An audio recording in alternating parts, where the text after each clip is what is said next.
मैं SC. Mishra from Mahatma Gandhi शिक्षण संस्थान दरभंगा।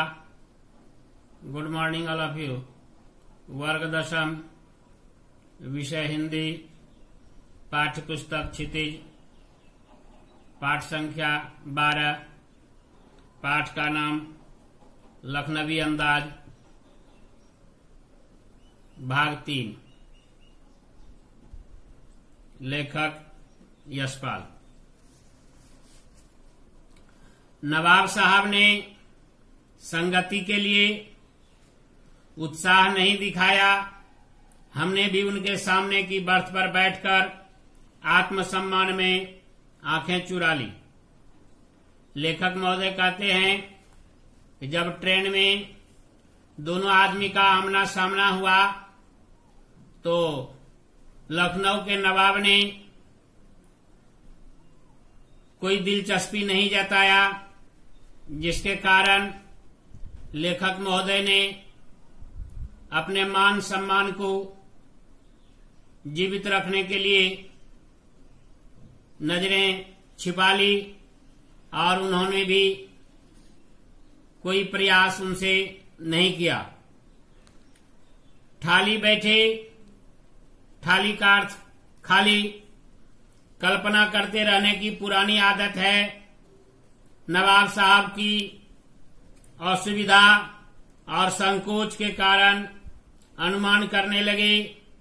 संभव है नवाब साहब ने बिल्कुल अकेले यात्रा कर सकने के अनुमान में किफायत के विचार से सेकेंड क्लास का टिकट खरीद लिया हो और अब गवारा न हो कि शहर का कोई सफेद पोश उन्हें मंझले दर्जे में सफर करता देखे।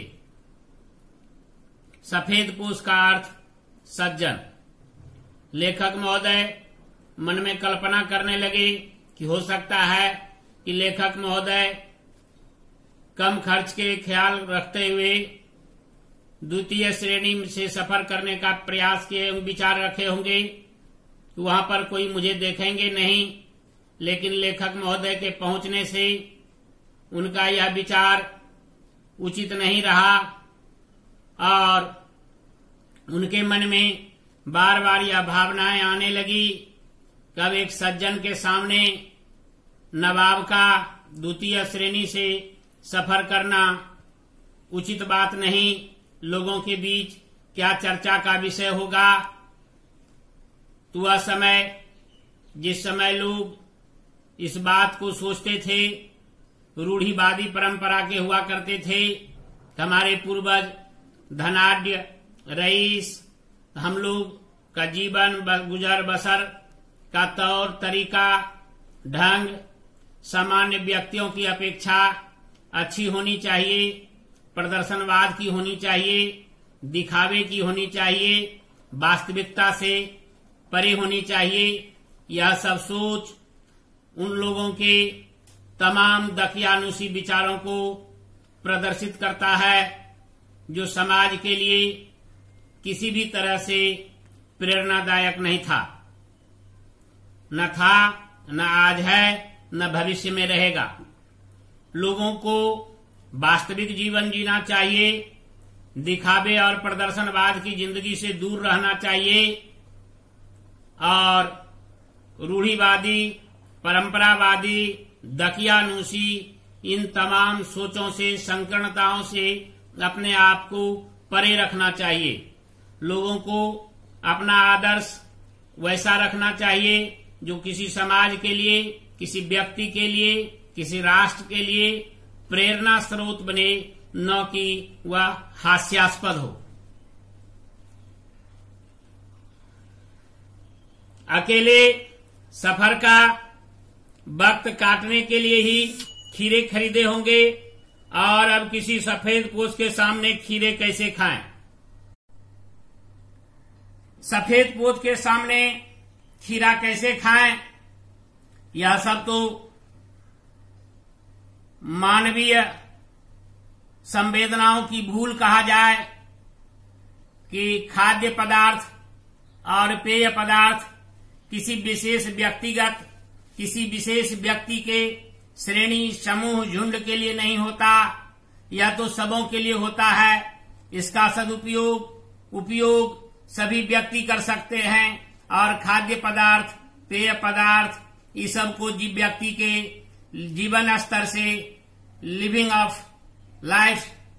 ऑफ स्टैंडर्ड जो है उससे उसको कोई लेना देना नहीं है कि वह उस किस स्तर के व्यक्ति हैं, उनका भोजन क्या है, इसका कहीं आज तक श्रेणीबद्ध चर्चा नहीं मिला है।